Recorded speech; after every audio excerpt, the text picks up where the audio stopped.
Hello and welcome to BusyWorksBeats.com. Today we're going to go over 11 things you must know how to do in FL Studio 12. Now these 11 things are going to solve those weird issues you may have had along your music production path. And these are your solutions. So let's start at the first point here, which is how to search your browser. Now you may think this is a menial task, but when you collect lots of drum libraries and lots of presets, it's hard to kind of know where everything is all the time. Okay, so an easy way to search, you want to open up your browser. What you want to do is right click a folder and smart find in this folder. This will let you type in keywords. And as long as your drum samples are labeled as claps, 808s, kicks, whatever they may be, it's easier to search the folder. So this is where you have to kind of label your samples beforehand so you can do better searches later down the line, which is going to save you a lot of time trying to find samples. So let's type in clap. Now it's going to pull up all the claps that I have, or all the samples that I have labeled clap. It could be a sample, it could be a MIDI file, it could be a preset, it could be anything labeled clap in this folder, which I imported in the file settings. Okay, so some shortcuts you need to understand. So not just the search function, but you need to understand how to move throughout the search functions. So you're like, okay, it found one clap. How do I get to the next clap? What you want to do is hit F3.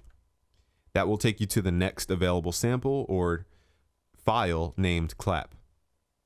So if I hit F3, it's going to keep cycling through all the claps that I have. Okay, now what we want to do is go backwards. Let's say I accidentally hit F3 too many times. How do I go backwards? Let's hit F2. That's going to take us backwards. So we can cycle up and down these searches using F2 and F3. Now notice how my screen actually went down. The first search here is DJ Quick's West Coast and Clap 1. That was the first result. I can actually, instead of going through every single clap sample until I get to the end, I can actually go backwards, starting from 1. So I can go from 1 to the last sample if I hit F2. That's going to take me backwards, and it's going to help me search going backwards. Now that's also helpful when you know the sample's in a lower folder and you don't know which folder it is on the low end. You can go backwards instead of forward. It's going to save a lot of time. So that's one function of the search browser there, or the browser search. Okay, so that is the first thing you must know about FL Studio 12. The second thing you must know how to do in FL Studio 12 is understand how to delete unwanted automation clips. So I'm going to reveal how you will get rid of all the things which are moving, which you don't want to move. For example, if you right click and create an automation clip for the tempo, where you want the tempo to maybe slow down over time, or do some kind of function over time. So you create some envelope for the tempo, and then you scrap the idea over time. So let's say you hit play and you're like, I don't like this effect. So you delete it. So you may think just deleting it gets rid of the automation. So if I hit play, it looks like nothing happened because the tempo is still 140 BPM. But if I try to change the tempo to 148, for example, and I hit play again or space, it resets the project to 140 BPM. So you may wonder why this is occurring. It's because the program has an initialized control for the tempo. So there's more to it than just deleting the automation clip. For example, if we open up the channel rack and we go to the sub tabs and go to automation, this will show us all the automation. So the first thing to do is right click, hit D to delete, and hit enter to delete that automation. Now, if you want to return to your other sounds, click the folder and go to all or unsorted. Just go to all. It's easier to view. Okay, so that gets rid of the automation clip, but it's still, if I change the tempo here to 148 and hit play, it still drops down to 140. So what we have to do is open up the browser. Let's go to our current project folder, or go to the middle tab here for current project. Then you want to go to patterns, go to initialize controls. You want to right click and delete the event for whatever parameter was listed in the initialize controls, which you want to reset. For example, the tempo is listed there. So now when I change the tempo to 150, for example, it will stay at 150 and not drop back to 140. So that's one of those things that you really don't know your project is, you don't know what's happening, okay? Because it's a little hidden, but hopefully that got you past your hurdle there. So that is the second thing you must know how to do in FL Studio. Now, the third thing you must know how to do in FL Studio 12 is how to insert patterns into the playlist. what happens is over time, as you create, you may not really know how you're inserting patterns into the playlist. You're just kind of doing it. And over time, you may create an automation clip for, let's say, this thing here. So now you're creating automation clips, and now you're going, okay, I don't really know how to insert pattern 1 into the playlist. Okay. Without, doing that, what I just did is just change the pattern and left click. But sometimes you'll get stuck and you're going to be wondering why you're just making automation clips all the time. So the correct or easier way to insert patterns into the playlist is realize that the playlist has 3 main things you can insert into it.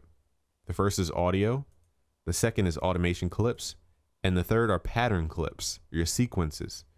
So what you want to do is right click the pattern clips icon and select the pattern which you want to insert. This way you know for sure that you're going to be inserting pattern 1 or pattern 2 or pattern 5, and you could select from the pattern sources there. Makes it a lot easier instead of accidentally creating 50 automation clips because you don't know how to insert the patterns. So I know that seems basic, but it's very, it's one of those things you need to know how to do to get through a project. So let's delete that automation clip and use the same tip here. Make sure we double check the patterns folder for initialize controls to fully delete that event for the automation. So now the automation is completely gone. Okay, so that was the third thing you need to understand how to do. Let's move into the fourth thing you need to know how to do in FL Studio 12, which is reset a sample. So common things which will happen. Let's say you go into the browser, you go to busyworksbeats.com. Let's say you go to X drums, you go to kicks, and you like kick IH, very punchy, deep kick. Okay, but the kick you hear in the browser sounds a lot different than the kick when you import it into your channel rack. So let's listen to the kick now. So this doesn't happen with our samples, but for some sample libraries, this may happen for you. And you're saying, that doesn't sound like kick IH. You're going, why does it sound different? It sounds different because the sample is re-stretched when it's brought into the channel rack. So some common parameters you're going to need to understand how to reset just to kind of, get the sample back to where it was is this. So here is the original kick IH. So this is what a regular sound is going to look like. Okay, it's going to say under time stretch, it's going to say resample, and you're going to have 0 movements. You're not going to have any modulation here. It's going to have no parameters here moving. Also, a regular sound, if you go to the envelope, it should say root note C5 for the most part. There are different ways to tune your instrument. We have a whole different video on how to tune your instrument in any DAW. But typically for any sample, this should say C5 for the most part. Now it can change depending on different things, but this should say C5. So that means it's a normal sound. Now the question is, if we open up the second sample here, why does it sound different? Now we realize the time stretch is set to auto and not resample. So we need to first set the time stretch back to resample mode. So now we say, okay, it sounds different, but it doesn't sound the same. And that's because the time parameter is microscopically increased. You can't really tell unless I exaggerate it, but it was really increased just a slight bit. So what you want to do is right click or just drag this back down, or right click and go to none. Okay, so right click, go to none, or drag it all the way back down to 0. And there you have your restored sample back to its original perception. Okay, now another issue with the older drum kits, they were exported on lower MIDI notes because that's how keyboards are set up. You usually play drums on the low end of your MIDI keyboard. So you may hear your kick in the browser as this, but when you insert it into your channel rack, it may sound like a click, and you're like, okay, what's wrong with my kick? Let's click on the kick. Now you check your time stretch and it says resample. You check your time, it says 0. Okay, so you say, what next? This is where you go to the envelope tab. And if you notice the root note here, it's set to C0. Again, this is with all those producer kits that are free online, like the Neptunes kits, all the producer kits that are online for free or whatever. Those are all set to C0 for some reason. So you want to reset your root note. And there you have it. You can play your sample as is. So that's how you reset a sample. That's how you kind of troubleshoot it to make sure you bring it back to its normal state. And that is the fourth thing you need to know how to do in FL Studio 12. Now, the fifth thing you need to know how to do in FL Studio 12 is how to route sounds to the mixer. Now, I get a lot of questions of what are these dashed lines on the left? These essentially let us move certain sounds into a mixer, and the mixer lets us organize sound so that we can take care of each individual sound. Now, the importance of putting sounds into the mixer is this. Let's say you don't route anything. You just leave your sampler, which is blank, in track 1, and then there's nothing else. This means that all the other samples are going to go directly to the master track. Okay, and this will affect you even if you don't understand how to mix yet. That's fine, but you need to account for your sounds. Firstly, you want to have more control over sound by being able to pan it, add effects and different things. So that's one reason why you would send it to the mixer.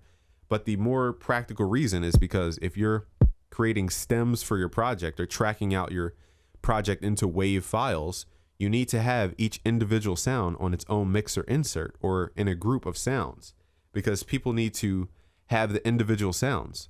For example, if we track out this project as is right now, all that will come out is mixer insert 1, which is blank, and it will have a master track with everything on it. Okay, and that's not helpful for the person who needs each individual track, like the kicks.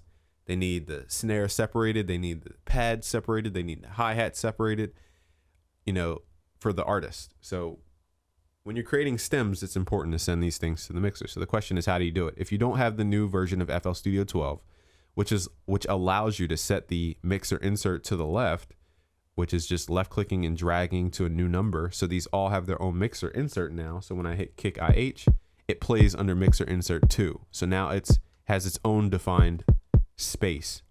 And if I click kick IH3, it's going to play on track 4.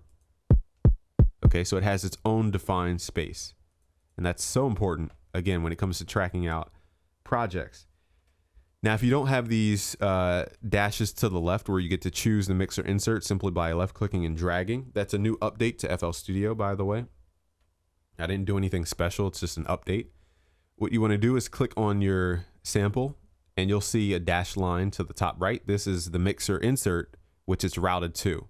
So if you don't feel like left clicking and manually always doing this manual kind of assignment, you can hit Control plus L, and that will auto assign that mixer insert to a blank mixer insert, which isn't named. Now, I go over this in different videos. Sometimes you don't name the mixer inserts and they can be overlapped. So you got to be careful when you're doing that. But hit Control L, and that will send it to its own mixer insert and auto name it for you. So you don't even have to name it. Okay. So that is how you go about routing in FL Studio 12, routing to the mixer. So now the sixth thing you need to know how to do in FL Studio 12 is how to slice excess piano roll notes or pattern clips. When you're recording audio or doing extensive work in the piano roll, for example, let's open up FL Keys. Let's right click. And here's a quick tip. I'm not sure if this is on the list or not, but a little bonus here, right click to replace a sound. Let's say you have a piano, but you want to replace it with a synth. You want to right click on the instance of it, go to replace, and replace it. So it doesn't change the MIDI files, it only changes the sound. Okay, so let's build out a chord progression which extends over the bar line. So let's just draw ACE with it overlapping that solid dark column line just a little bit. So you may ask, okay, what's with the effect of me overlapping lines? Why is that so important? If we insert pattern 2 into the playlist, we right click and go to pattern 2, insert it into the playlist. There's a microscopic, you can barely see it here, but if we pull this out, there's a microscopic amount which is overlapping into the next bar. So if I zoom in, you can really see it. It's a little bit going over that vertical line. So when we're trying to insert multiple patterns, it's overlapping now. The new FL Studio cuts it to the bar so it doesn't overlap manually. But if you listen to the audio, also that's a new update where it resets the MIDI. But let's say this works, it's a lot easier to understand with audio. But in older editions, it would overlap and look something like this. So now you have pattern 2 looking very weird, okay? And that's because you have a little bit extending into the next bar. So if I pull these down, you're going to see how each thing is really just overlapping the other thing. Now this again is better explained with audio. Maybe I'll drag in an audio file. Let's do this with audio. Let me see here. What do I have in audio? Let's do raw samples. Let's do vocals. Let's do the Drake vocal. Okay. Let's close that up. Now let's say for audio. Now audio is not going to be perfectly to the bar because it's not MIDI. It's not defined by note length. So when you insert audio into the playlist, it might have these little tails. Okay. So if I go to duplicate it and overlap it, it cuts off. What it does is it creates a crossfade, which means it exchanges volume via a fade so that these sort of blend together. But what it does is it cuts off the ending here and starts again. Now, there are some times where you're going to have things leak into the next bar, okay? And that's, you really have to see a live session for this. But what you want to get in the habit of doing, just a quick tip, is go to your slice tool. You want to hit shift so you get a vertical line, and it's very easy to move around. Shift, or you can just left click as long as you have your snap to grid on a higher amount. And you want to right click to delete the excess. Okay, this is very important, to right click and delete the excess. It will delete the shortest version out. So for example, if I try to do this in the middle, it's going to cut out whatever's shorter. So if I right click in the middle, it's going to get rid of the left side. If I right click here, that's the shorter part, so it's going to get rid of that. If I right click on the left, that's the shorter part, it's going to get rid of that. So you need to get used to this slice deletion to get rid of those extra tails. And trust me, that's going to help you with a lot of MIDI notes and a lot of different things. So for example, if you go back into your piano roll, you want to go to the slice tool and right click to delete the excess that's overlapping into the next bar, because that will affect a lot of your MIDI decisions. So right click to delete so your notes are locked into that amount. Okay, so there are many situations where that's important, and it's harder to describe without having a full project open, but knowing that will get you through a lot of things. So let's delete all this stuff. Let's go back to our channel rack. Make sure we're deleting the audio. Okay. And let's move on to the next point here, what you need to know how to do in FL Studio 12. So the seventh thing you must know how to do in FL Studio 12 is how to make the swing only affect the drums. So, again, I see this all the time because people don't realize what's happening. Let me draw in a little rhythm here for the chords. And we're going to draw a little drum rhythm as well. So let's go to playlist. Let's go to channel rack mode, pattern mode.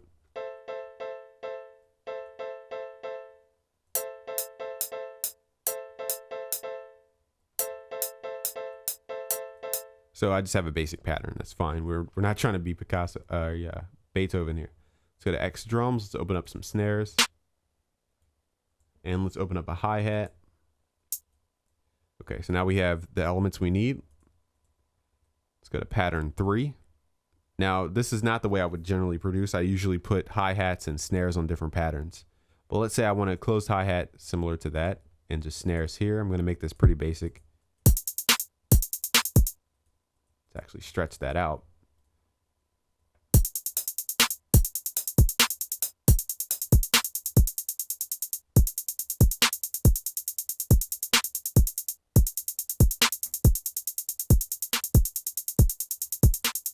Okay, but let's say I want a little swing in my drums. So this is an old school kind of technique. Now I'm in 140 BPM, so this would be heard a lot better at 90 BPM. So let's actually bring it down to 90 BPM. So swing actually makes sense in the lower tempos. Now I'm going to have to change up the pattern a bit.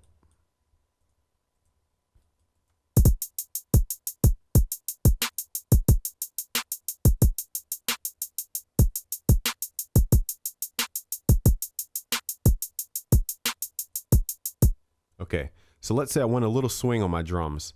Let's turn up the swing meter. What the swing meter does is affect everything, regardless of whatever. Okay, it affects every sound in the channel rack, every MIDI file, every sound, every drum sample. So now when I turn up the swing meter, it changes the whole perception of the song. But all I wanted to do was change the perception of the kick. I didn't want to change the perception of the hi-hat. Now, some people at this point would just give up the idea and say, it's not really what I wanted. I'm going to give up. What you need to understand is in the new FL Studio 12, they allow you to adjust the swing amount for each sound. If you click on each sound, it opens up the sampler. Let's go to the wrench tool or the miscellaneous functions tab, and there's a swing mix level. You can lower the swing mix level so that the swing does not affect that element. So now the closed hi-hats won't have that swingy bounce to it. Same thing with the snare. You can go through and lower the swing meter for everything. Now this is important when it comes to melodies and chords because the swing affects the melodies and chords as well. So let's go to the song mode and let's put notes back to back so you can hear bounciness in the piano.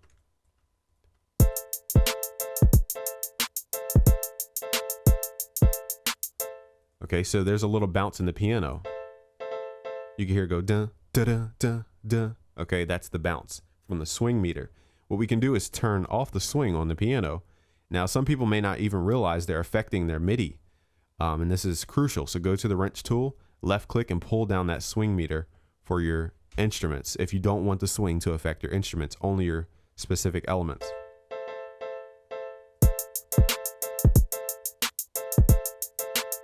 So instead of the swing meter affecting everything, it's only affecting the kick drum, which has that swing meter all the way up. So again, that's another aspect you may have overlooked or may have stopped you from something when you're producing, thinking the swing kind of made it sound bad, whereas swing sounds great on certain elements versus others. So let's move into the 8th thing you must know how to do in FL Studio 12, and that's how to add plugins. Now in FL Studio 12, they changed the way you add plugins, so it's a little bit different. But if you want to learn how to install FL Studio 11 plugins, you want to type in or go to our channel on YouTube, youtube.com/busyworksbeats, and search for how to install plugins, FL Studio 11. We have a video there. But let's talk about the FL Studio 12. Let's go to options. Let's go to file settings. I forget where it is. Okay, file settings, and let's go to manage plugins. This is going to pull up a navigation of what we can do as far as our plugins. So what happens when you install plugins is they generally go to a folder called Steinberg VST plugins. Okay, so you're going to see this folder pop up all the time. It's in if you're on a PC, it's C drive, program files, Steinberg VST plugins. And that's because Steinberg created VST plugins. So every company runs their licenses through Steinberg. So that's why it creates a Steinberg folder. You're probably like, who is Steinberg? What does Steinberg have to do with, anything? But it's because that's the company they license their plugins through, the use of VST, I believe. They still have that license program. So you're going to see that a lot when you're installing plugins. You're going to see the default position as program files, Steinberg, in the folder VST plugins. So what you generally want to do is create a different folder or go into your directory, into your C drive, and figure out a nice folder where you can put all your VST plugins. And a good folder, a nice way I like to do it now is for 64-bit plugins, I go to my C drive under program files. I created a folder called VST plugins 64-bit so that I know for sure these are my 64-bit plugins all the time. And I put it in the program files folder system because that's supposedly the 64-bit system. I'm not a computer geek. You can correct me all day about it. I don't, that's what I was told. So this is the 64-bit directory for PCs, which have 32 and 64-bit compatibility. Okay. Now for 32-bit, you want to put it in the program files x86. Okay. That's a different folder. And again, you could see here, I believe, where is it at? Here I have a folder called C drive program files x86 for 32-bit, VST plugins 32-bit. So I know for sure this is where I'm going to put all my plugins, which are 32-bit plugins, and I put them in that folder. So when you install your plugins, you have to realize it gives you a destination on where to install the VST or the DLL file. And you have to make sure that you're installing it in a place which is recognized by FL Studio or your DAW. If by default, remember, it puts it in this folder called Steinberg VSTs. So that's where probably most of your plugins are stored. But you need to go back and reinstall them into a folder which is not going to change, okay? But in FL Studio 12, let's get past the geek talk. In FL Studio 12, it allows you to add multiple folders, which are 32-bit and 64-bit. You can see on the right side, it says 32-bit and 64-bit. So now it's a lot easier to bring in 32-bit plugins in FL Studio 12. So you don't have to go back to your older editions to use those 32-bit plugins. Now what you want to do here is just go to Add Path, and you're going to pick a folder which has VSTs. So even if you don't understand what I just said, it doesn't matter. As long as you know where you put your VST, that's all that counts. So for example, if you get the, I don't know if UAD made a file, but let's go to Add Path, go to Computer, go to your C drive, and go to Program Files, or wherever you may have installed your stuff, whether it's 64-bit or 32-bit. I'm going to go to Program Files. Let's go down to, where are we at? I need to go down to, I'm trying to think of a company where I installed something. Let me think. I had it in my mind 2 seconds ago and it just slipped my mind. So IK Multimedia. Okay, so let's say, they don't even have a folder here. So let's go to Spectrasonics, should have a folder. Let's go to Sound Toys. Okay, for example, the company Sound Toys, they have their own plugins. Okay, so they're going to create their own folder in the Program Files. So let's go to the Sound Toys folder. You can actually click on this. If you install your plugins here, just click on Sound Toys and go to OK, and that will insert it in your directories over here to the left, your search paths. And then you go to Start Scan, and it will scan every folder in your search path to then look for plugins in that specific folder. So now you can have your plugins in different folders and still bring them into FL Studio 12. I think that's a very, very handy function, because other DAWs only allow you to pick one folder for your plugin search, and it makes it very hard to bring in 32-bit and 64-bit plugins at the same time. So I know that was a little computer geeky. Hopefully you took something out of that. Anyway, let's move on to the ninth thing you need to know how to do, which is looping.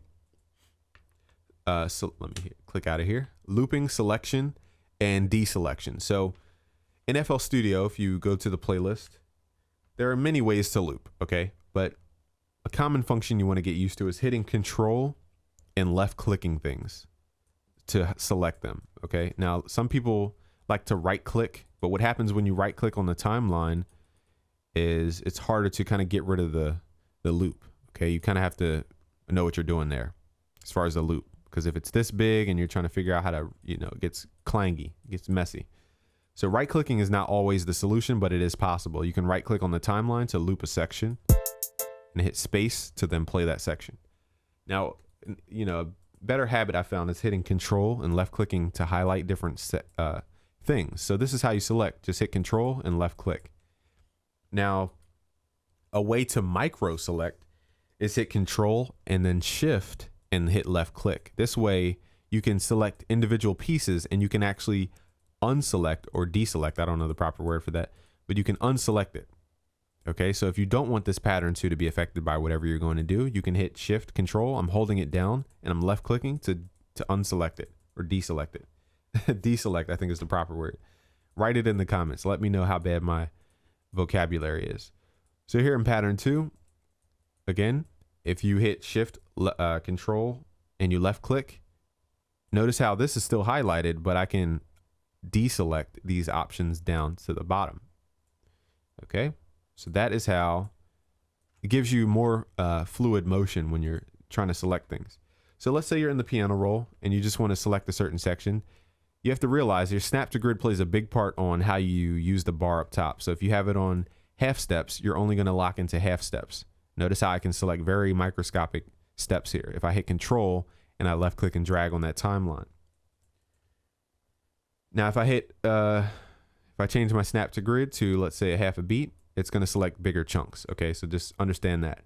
Now, the second thing is understanding how to select certain notes. Let's say you want to select certain notes and not affect everything. You want to hit Control, Shift, left click to highlight those notes. Because what happens is if you accidentally select a note you don't want, for example, that middle C note, you can just hold down Control, Shift, and left click it out. So you get rid of that selection. Okay, boom.